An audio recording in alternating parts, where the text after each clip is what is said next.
വലിയ ആലിമൊന്നുമില്ല, അറിയുന്നത് പോലെ ഖുർആൻ ഓതുന്നു. ഇൻഷാ അല്ലാഹ് എനിക്കൊരുപാട് ഭക്ഷണം തന്ന ആളുകളുണ്ട് പന്തല്ലൂര്. അവരെ ഖബറൊക്കെ അവിടെ പോയി ഖബറാളികൾക്ക് ദ്വാരിക്കണം, ഉസ്താദിന്റെ ഖബർ സിയാറത്ത് ചെയ്യണം. ഇൻഷാ അല്ലാഹ് കുറെ കഥകൾ ഈ വോയിസൊക്കെ വേണമെങ്കിൽ അയച്ചു തരാം. അല്ലാഹു ബർക്കത്ത് നൽകട്ടെ. ഇൻഷാ അല്ലാഹ് ഷഫി തങ്ങൾ ആരും ചോദിക്കരുത്, ഷഫി തങ്ങളെ ദയവ് ചെയ്ത്. അല്ലാഹു സുബ്ഹാനഹു വ തആല നമ്മൾ ഒരു കുടുംബത്തെ തെറ്റിച്ചാൽ ശിക്ഷ എന്താ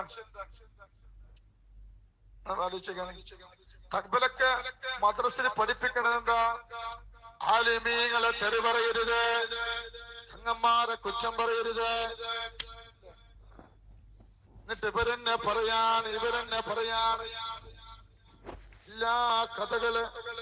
എന്റെ ആസ്തി അവർ വന്ന് അന്വേഷിക്കട്ടെ. ഞാൻ ഇത്ര കാലം ഉണ്ടാക്കിയ മുതല്, അതാണ് ആത്മീയ ട്യൂഷൻ. അവിടെ അന്വേഷിക്കട്ടെ. ഞാൻ സത്യം പോലെ പറയട്ടെ. ഇൻഷാ അല്ലാഹ് വിമർശനങ്ങൾ ഇനി വരും, ഒരുപാട് മോശപ്പെട്ട കമന്റുകൾ വരും. ഇൻഷാ അല്ലാഹ് അതൊന്നും എനിക്ക് പ്രശ്നമില്ല. എന്റെ ജീവിതത്തിൽ വരാനുള്ളതൊക്കെ വന്നു കഴിഞ്ഞു. ഇൻഷാ അല്ലാഹ് അല്ലാഹു നമ്മളെ മക്കൾക്ക് ഇൽമു കൊടുക്കുമ്പോ നാഫിയ ഇൽമല്ല കൊടുക്കട്ടെ. ഇവരൊക്കെ പഠിപ്പിക്കുന്ന മക്കളെ അവസ്ഥ ആലോചിക്കാൻ കേട്ടോ, ഇവരൊക്കെ അവസ്ഥ എന്താന്ന് ആലോചിക്കാൻ. അതുകൊണ്ട് അല്ലാഹു എല്ലാവർക്കും അല്ലാഹു ഖൈർ നൽകട്ടെ. ഇൻഷാ അല്ലാഹ് ദുആ ചെയ്യാൻ പോവാണ്. പിന്നെ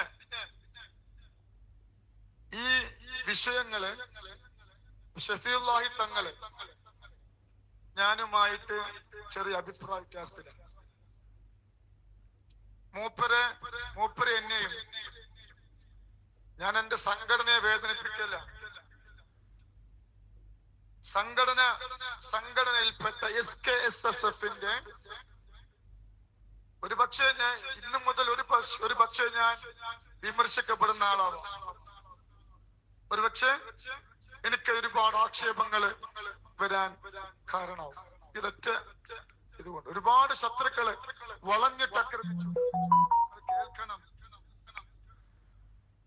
ശരിക്ക് സത്യം അറിയാതെ ഒരുപാട് ഉസ്താദന്മാര് സത്യം അറിയില്ല, ആരെങ്കിലും എന്തെങ്കിലും പറയുന്നത് കേട്ട് പറയാം. ഞാൻ ഇത് പറയുന്നത് നിങ്ങളാക്കിബത്ത് നന്നാവണം, എല്ലാവരും ഒരുപക്ഷെ എന്നെ സ്നേഹിക്കുന്ന ആളുകളൊക്കെ ഒരുപക്ഷെ എന്നെ വെറുക്കാൻ കാരണമാകും ഞാൻ ഈ കഥ പറയുമ്പോ. SKSSF-ന്റെ കുറച്ച് ഉസ്താദുമാര് പല സ്റ്റേജുകളിൽ പറഞ്ഞത് 100% പച്ചക്കള്ളമാണ്. ഒരു തെളിവുമില്ലാതെ നുണ പറഞ്ഞ് എന്നെയും എന്റെ അനുജയും തെറ്റിച്ചു. ഒരുപാട് എന്റെ മജ്‌ലിസ് കണ്ടിരുന്ന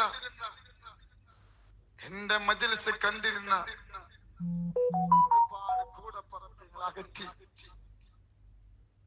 എത്തിയ മക്കൾക്ക് പൈസ തരുന്ന ഒരുപാട് ആളുകളുണ്ട്. പാവപ്പെട്ട എത്തിയ മക്കളെ സഹായിക്കുന്ന ഒരുപാട് ജനങ്ങളുണ്ട്.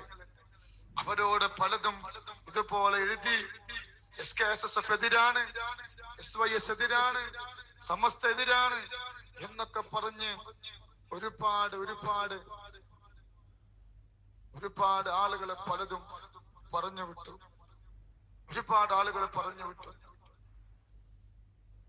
സത്താറ് പന്തല്ലൂര് ഓന് ഞാൻ വിചാരിച്ചു എന്നെ വിട്ടിട്ടുണ്ടാവും. എന്നെ കുറിച്ചും ഒരു പെണ്ണിനെ കുറിച്ചും കൊടുങ്ങല്ലൂരിലെ ഒരു സഹോദരനെ കുറിച്ചും അവൻ പറഞ്ഞു. ആ കുടുംബം അവനെ പോയി കണ്ടു, അവനോട് സംസാരിച്ചു, തെളിവുകളൊക്കെ ഹാജരാക്കി. അപ്പൊ അവൻ പറഞ്ഞു, ഇനി ഞാൻ അങ്ങനെയൊന്നും പറയില്ല, എനിക്ക് നല്ല ആള് മതി, എന്നാലും സത്യങ്ങൾ അറിയണം. മനസ്സിലായില്ലേ? ഒരു തെറ്റും ചെയ്യാതെ പച്ചക്കള്ളം അവനും അവന്റെ കുറച്ച് ആൾക്കാരും പറഞ്ഞു നടക്കുക. അവരെ ഞാൻ വെല്ലുവിളിച്ചു. ആത്മീയ ചൂഷണം എന്താ എനിക്കറിയില്ല, നിങ്ങൾ പറഞ്ഞുകൊണ്ടാ. SKSS